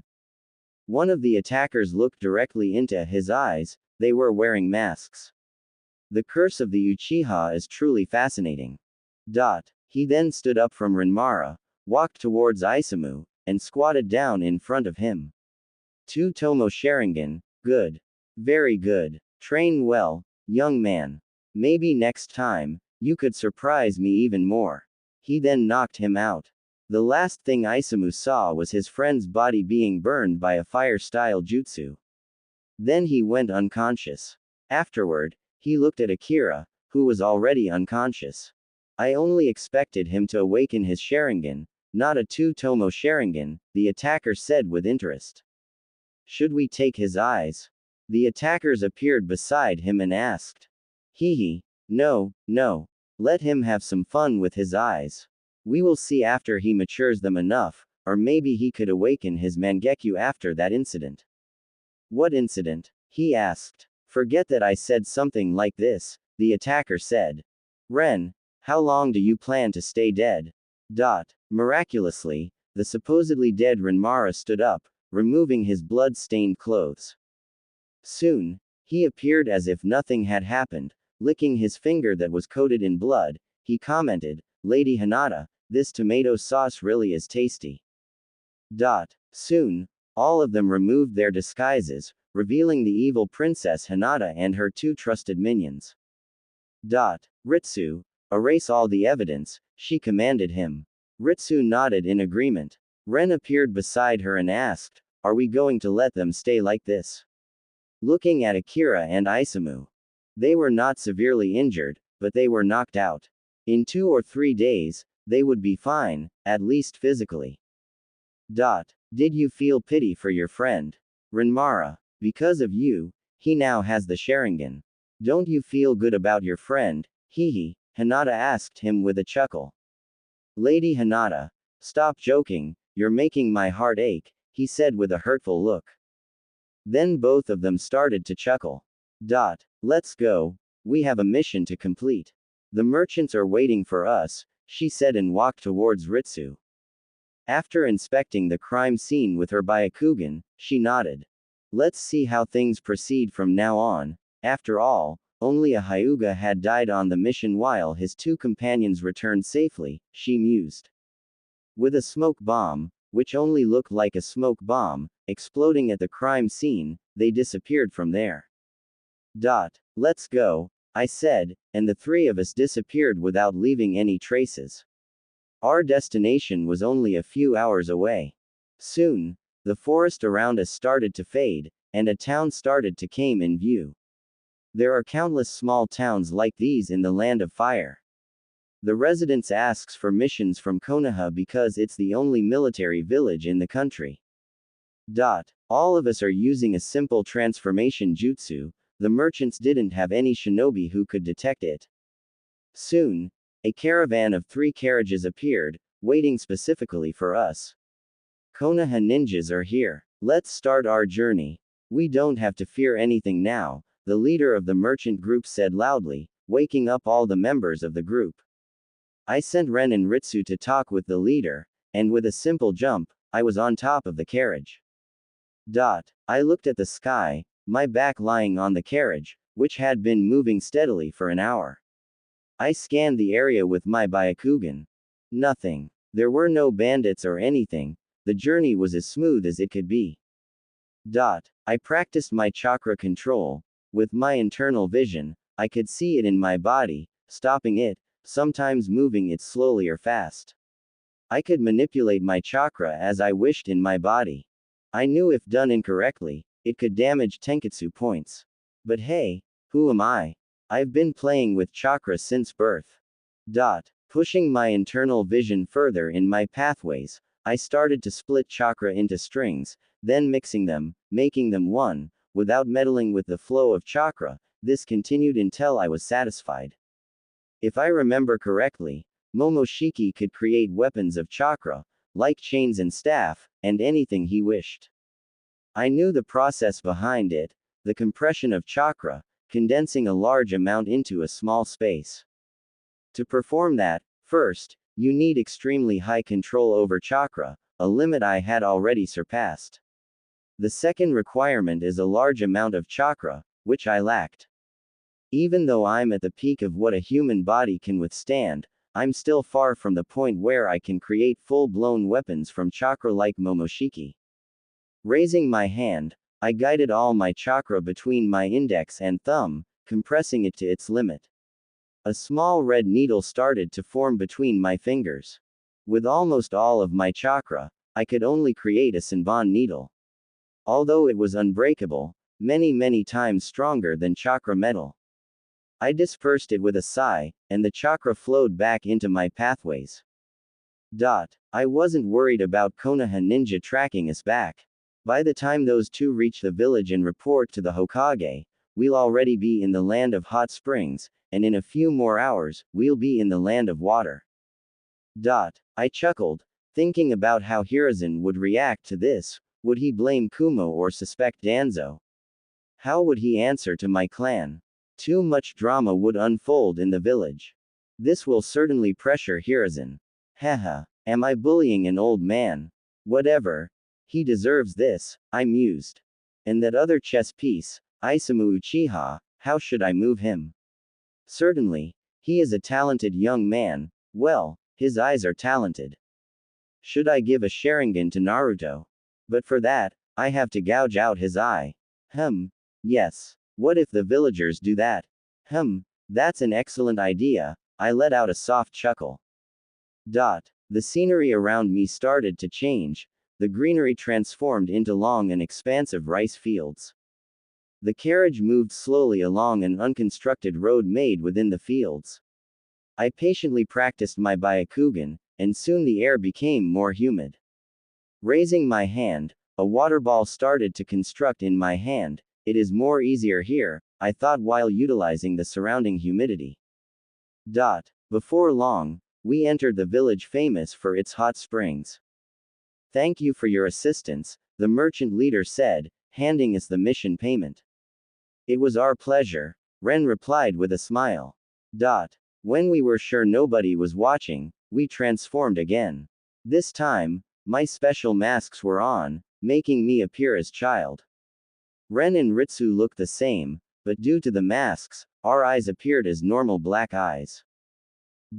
I don't want to be noticed, and it could cause problems if a Hyuga was seen outside the village without the Hokage's permission. So, we now appeared as normal travelers. If we could fool a full-fledged hidden village like Konoha, this little village was nothing more than a joke. Lady Hinata, how are we going to enter Kiri? Ren asked. We don't have to enter the main island. Our target is not there, I calmly explained. The land of water was composed of many small islands, each with its traditions and people. The bloodline purge had just started in Kiri, and here I am to pick up my 2 future precious gems. Many clans went into hiding due to this reason, with some constantly being hunted down, and some small clans going extinct. Now let's go, I said while walking towards the port. As we walked, some people glanced at us briefly and then went about their business. This land was a tourist place, so no one found it strange. Soon, we reached the port, where many big and small ships were docked. Ren, book our tickets, I ordered him. While he was booking the tickets, I looked at the vast sea. Small waves crashed on the dock, causing the ships to shake slightly. The ship moved slowly towards the water country, and holding Ren's hand, I watched the sea like an excited child. Many people and children were just like me, but they were unaware of what was happening in that place. As the moon hung in the sky, casting its brilliant light on the surface of the blue sea, the sight was mesmerizing, reminiscent of fairy tales. Standing on the ship's rail, waves hitting its surface, I activated my Byakugan and looked at the seabed. Once I confirmed there were no sea creatures, I jumped from the ship. I don't want to end up in the belly of some shark. Gracefully landing on the sea's surface, I stood there, watching the fading figure of the ship, with Ren and Ritsu standing behind me. We had booked the ship for the opposite island we wanted to go to. Change your disguise, I instructed them and began walking towards the island where I would pick up a lost soul. The 3 of us walked on the sea for many hours. Soon, a layer of mist started to appear, Every island was covered in a certain mist, earning this place the name, Village Hidden in the Mist. The temperature was slightly lower on the island compared to the sea. Finally, I took the first step on solid ground in many hours. Lady Hinata, where should we start to look? Ren asked. Let me see. Activating my Byakugan, I scanned in all directions simultaneously. I aimed to find a small village and soon found some clues about it. Follow me. I started walking in a specific direction, and we didn't encounter any ninjas on the way. Found you. I looked at a house from far away, where only 2 people possessed chakra above civilians, a mother and a child. The kid was slightly older than me. Make yourself comfortable. This tree will be our home for some days, I said, making myself relax. Let's see when it starts, I murmured, opening a scroll, and a book appeared in my hand. I glanced at the house for the last time and started flipping the pages.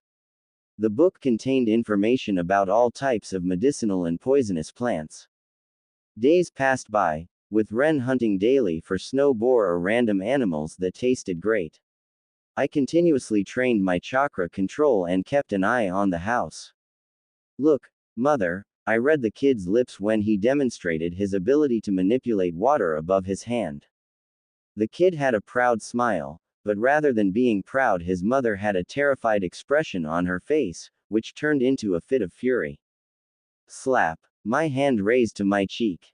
This looks familiar, I thought with a chuckle. The kid's eyes became tearful, and the water in his hand splashed on the ground.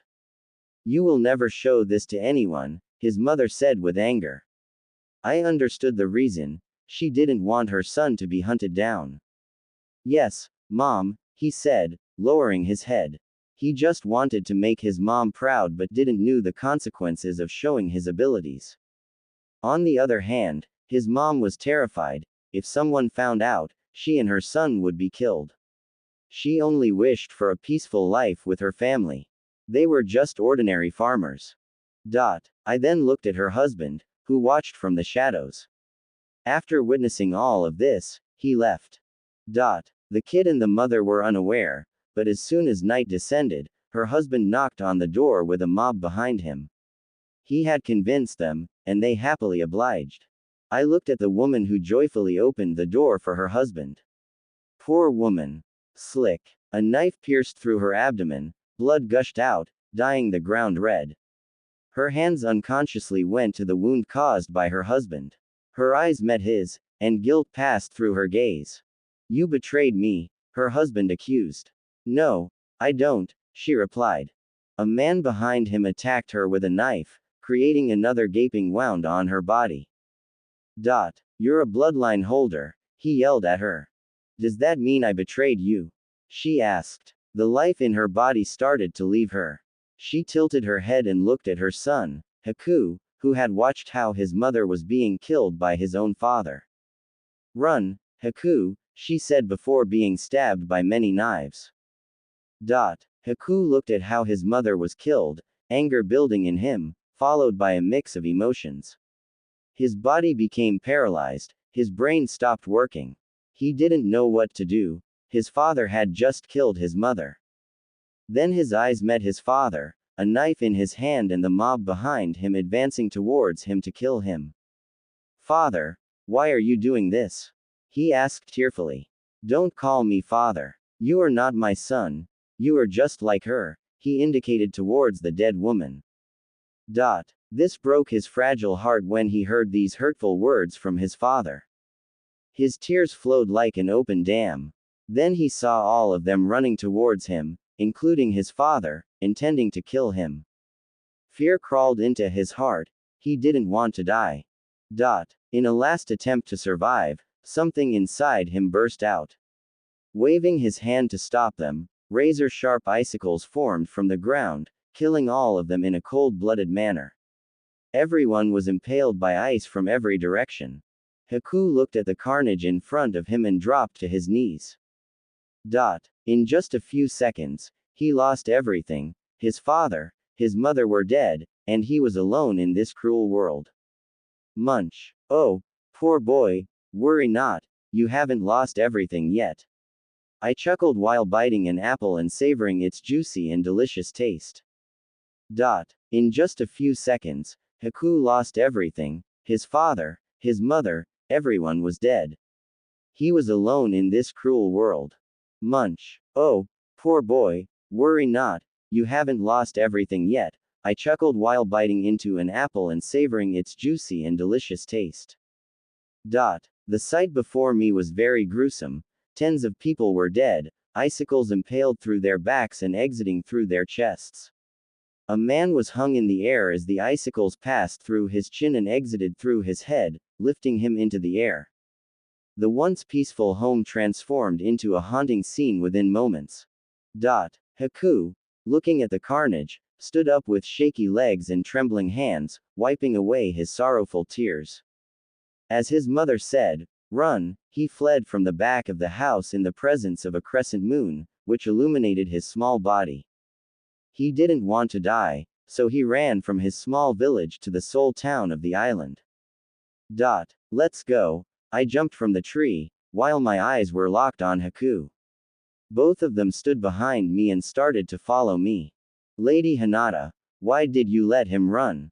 We could have easily picked him up the moment he exited his home, Ren asked, following me. You don't understand, Ren. Let him first-handly experience how cruel this world could be. How hard it is to live alone in this world without someone else's hand over your head. And when he is at his breaking point, when nobody cares about him, when he is treated even lower than a human being, then I will show him what kindness is. When he sees the light of rays in this pit of darkness, he will willingly walk towards it, and then I will extend my hand to him, making him completely mine. Ren was speechless for a while, then he bowed slightly. You are very wise, Lady Hinata, he said in admiration and awe. That's enough flattering, Ren. You know me very well, so why always ask these obvious questions? I said with a chuckle.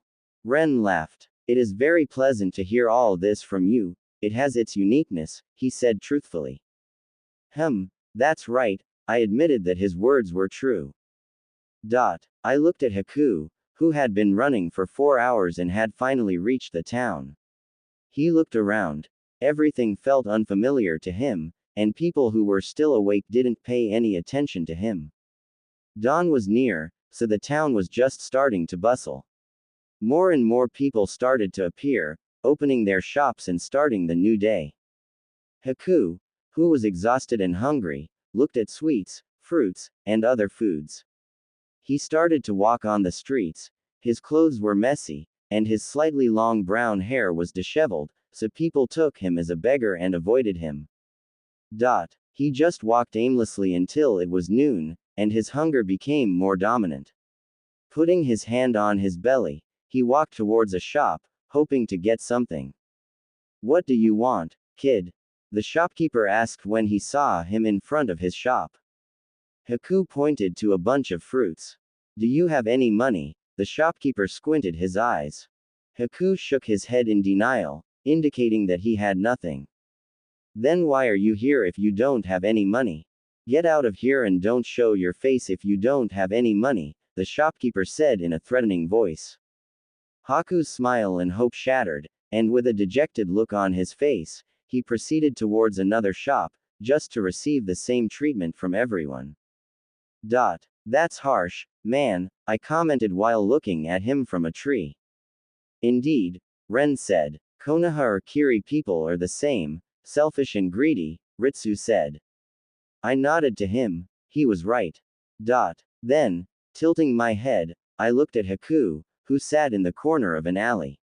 When night started to descend, the temperature increased, and snow began to fall. Lamps lit up in the town, illuminating it. Haku stood up. His body was shivering due to the cold. Even though he had the Kekkei Genkei, he was still too young to utilize it. Moving across the streets, he started searching for food in the dumpsters. After searching for a while, he exclaimed, finally, I found something to eat. Holding a rotten fruit and half-grilled fish, he smiled. But when he was about to take a bite, a street dog jumped on him. Haku tried to move and defend himself, but what could he do? In the end, his messy clothes were torn apart, leaving big holes in them. The dog had snatched his fish. His eyes welled up when he saw that his hours of searching were snatched away like this, and by none other than a random street dog. He quickly gulped down the rotten fruit in fear of someone snatching it from him. After searching for another hour, he found some leftovers. Eating them, he emptied a dustbin and fitted himself into it for the night's sleep. When the sun rose in the sky, he looked even more like a beggar than yesterday, thanks to that dog. People now didn't let him near, not wanting to get dirty. And just like this, many days passed. He wasn't given any food. He even started to beg from people, and what he got from them was a disdainful glare or hurtful words. They showed him how unnecessary he was. At night, he searched for every dustbin to fill his stomach. He had to fight with street dogs to preserve his food.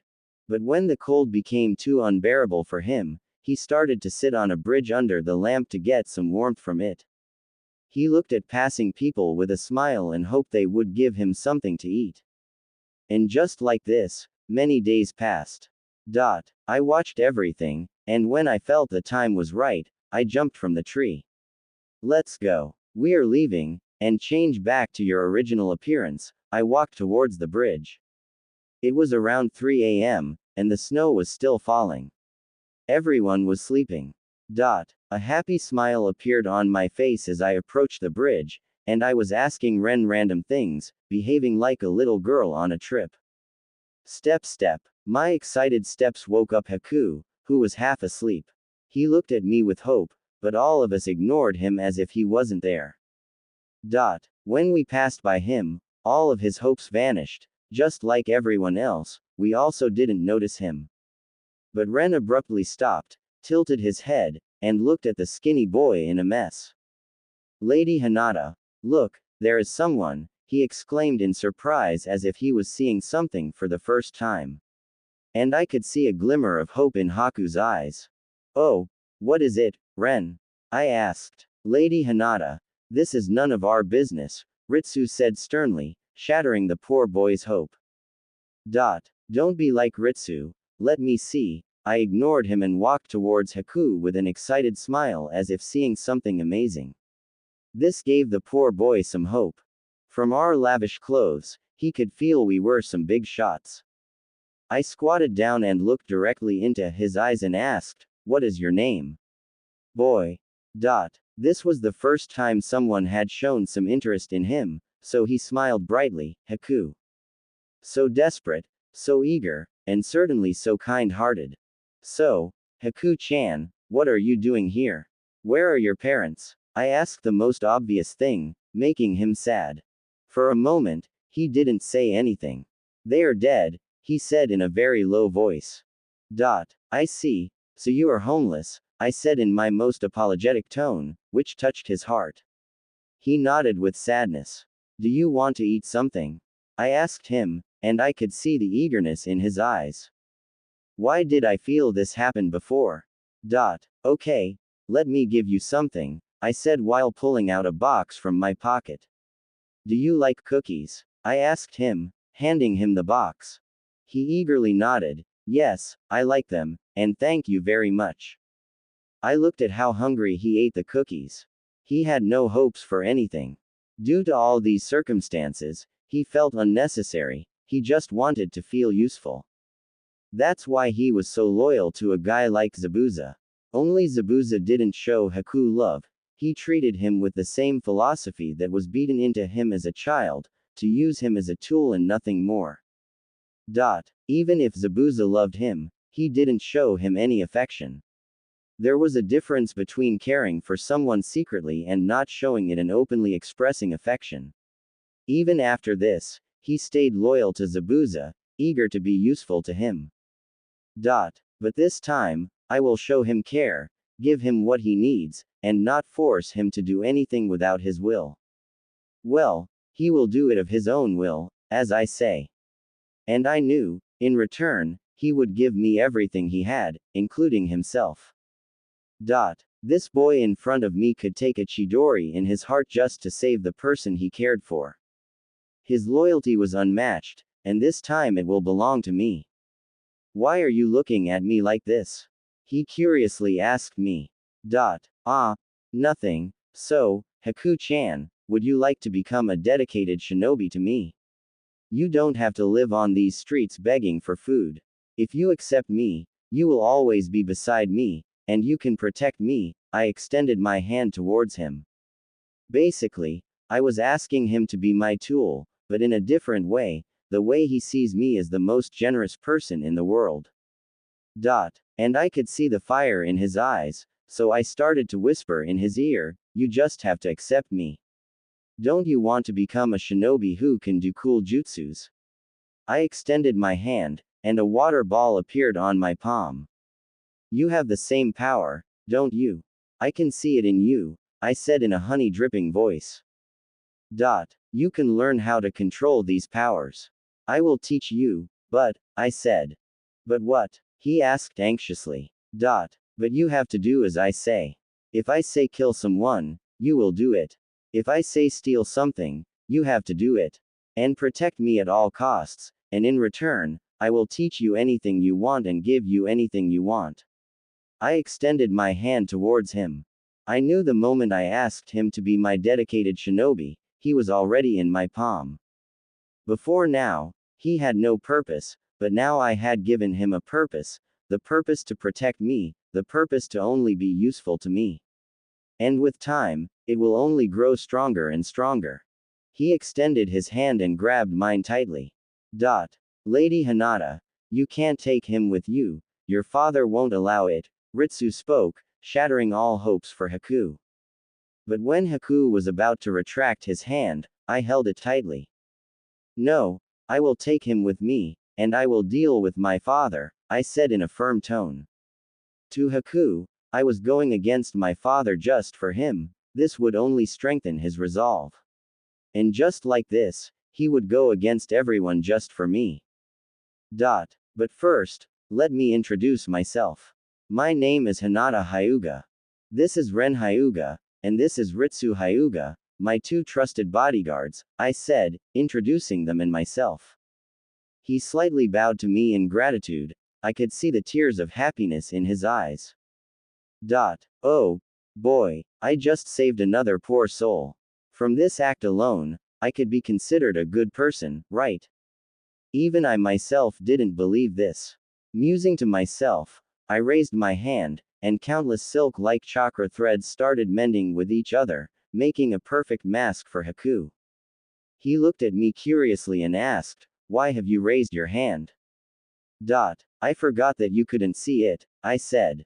Chakra is ordinarily not visible to the unaided eye unless it is highly concentrated or manifested in large amounts. From now on, you are one of us. If someone asks for your name, tell them, Haku Hyuga, I said and put the invisible mask on his face. The threads connected to every tenketsu of his face, his chakra flowed to the mask I put on and changed his appearance. His facial features were the same, but his eyes were just like ours. From now on, everyone would consider him a member of my clan. So, Haku-chan, how do you like it? I asked him while showing him his reflection in a kunai. It's beautiful, he murmured. I patted his head with a smile on my face. Let's go, Haku-chan.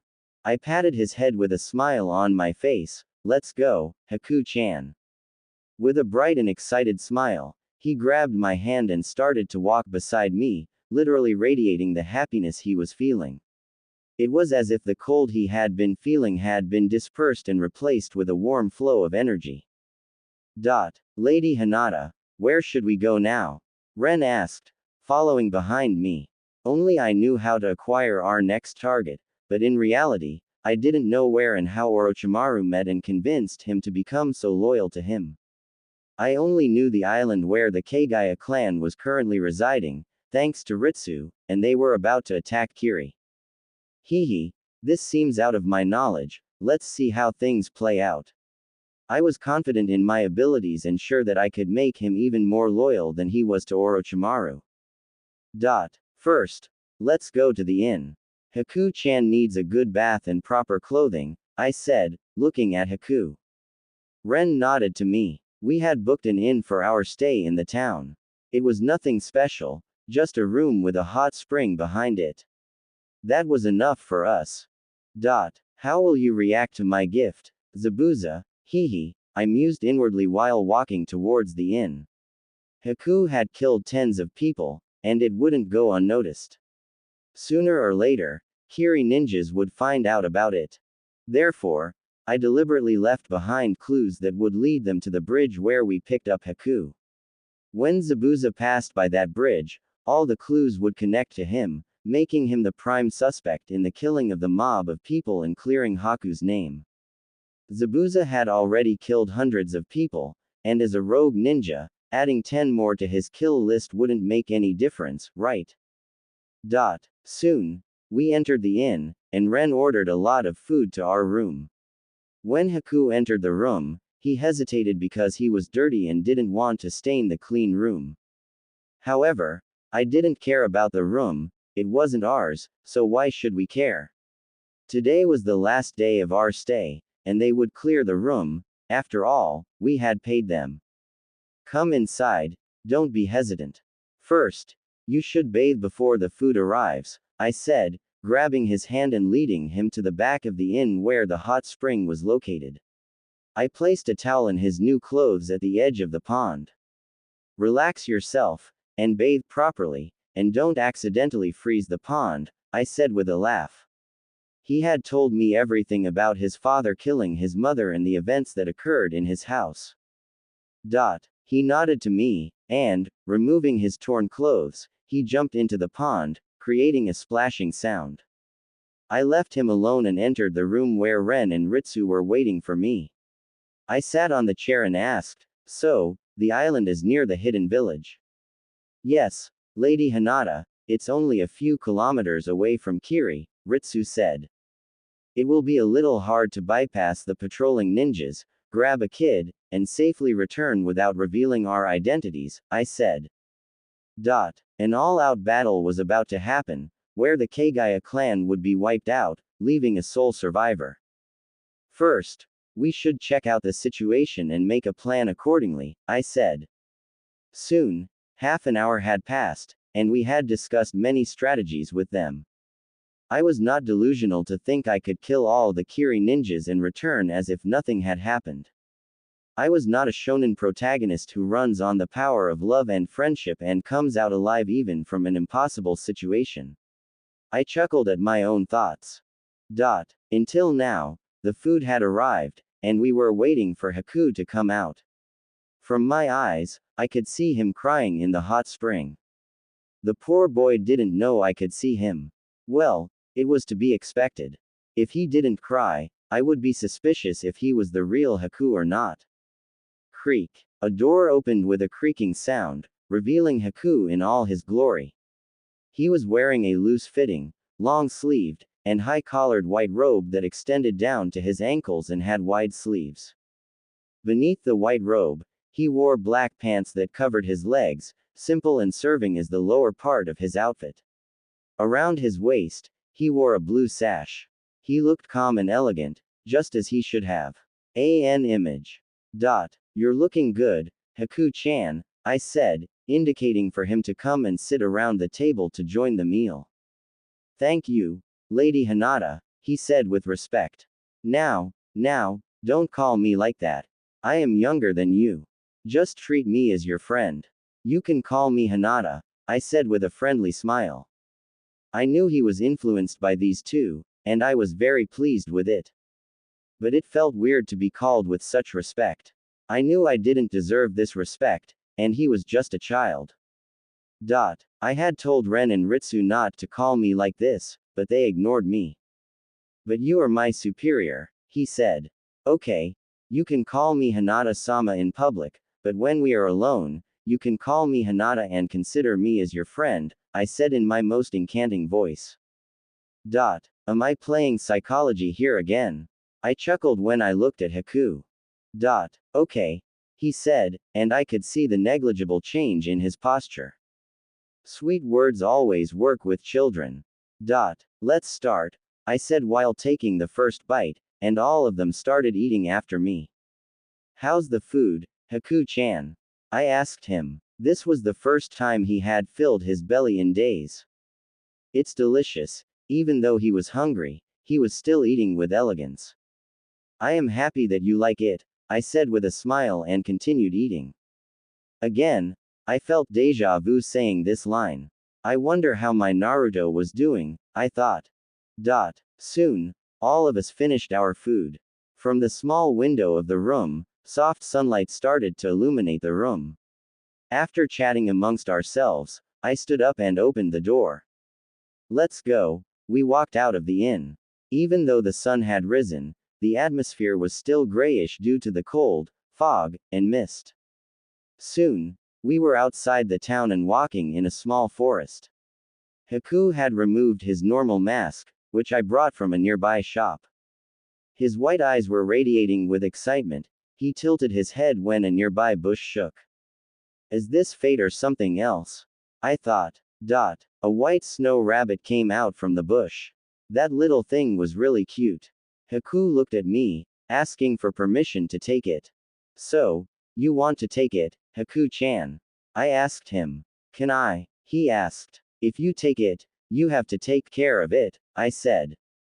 I will. He nodded happily and walked towards the rabbit. The rabbit happily jumped into his arms. I squinted my eyes at the rabbit. Wasn't this too easy? I thought and walked towards Haku. Let me see it. I tried to extend my hand, and the rabbit shrank timidly, trying to hide in Haku's arms. Are you scared, little thing? I asked with a smile, which didn't work. This little rabbit has a good sixth sense, I mused when I was locked in a gaze with the rabbit. Forget about it. Let's go, I said when the rabbit didn't come to me. I am sorry, Haku said when the rabbit didn't come to me. Don't take it to heart. He will become accustomed to me in due time, I said. Chatting about random things, the four of us and the rabbit reached the coast of the ocean. Small waves crashed on the beach, carrying random fishes with them. If we walked at a steady pace on the water, the next island was at least 2 days away from us. Let's go. I took the first step, while Ritsu grabbed Haku and put him on his shoulder, starting to walk behind me. Wow, this is amazing. Can I also do it? Haku asked when he saw us walking on the ocean. Hehe, you can do more than this, Haku-chan, I said with a slight laugh. 1 day later, it was the middle of the night, and currently, we were running at full speed because a sea creature was chasing us. With my Byakugan, I could see that it was bigger than a ship. Only Haku and the rabbit were terrified. Don't worry, Haku-chan, it can't catch us, I said while increasing my speed. It chased us for 5 hours continuously, and when it understood it couldn't catch us, it went away. That was fun. Our 2 days of journey were completed thanks to that sea creature.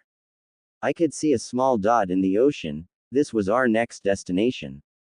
Retsu cast a camouflage technique so we blended with the sea. I could see Kiri ninjas were patrolling the coast. The security is tight, I commented and changed our direction.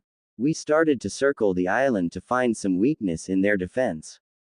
I think Kiri had gotten the news that the Kagaya clan was about to attack their village. We waited for some hours standing at the same point, and when the shift was about to change, using the body flicker technique, we entered the island. Using our Byakugan, and avoiding all ninjas, we entered the town. Raising my hand, I constructed 3 masks, and with some small pokes on Haku's mask, we changed ourselves again and appeared as normal civilians. We had successfully infiltrated the island. Let's find a place to stay. Walking in the bustling town, we found a decent inn for ourselves. After paying the fee, we entered our room. Stay with Ren, Haku-chan, we will be back in a few hours, I said. Okay, he said. Be careful, Lady Hinata, Ren said. Don't worry about me, just rest until we come back, I said. I and Ritsu exited the inn while appearing as normal civilians. We walked in a specific direction. Beneath the mask, I was using my Byakugan, and I could see many Chunin-level shinobi hiding in the shadows. In 1 hour, we exited the town and headed towards the forest. So this is the Kagaya clan, I commented while looking down on them from a faraway hill. Yes, Lady Hinata, Ritsu said.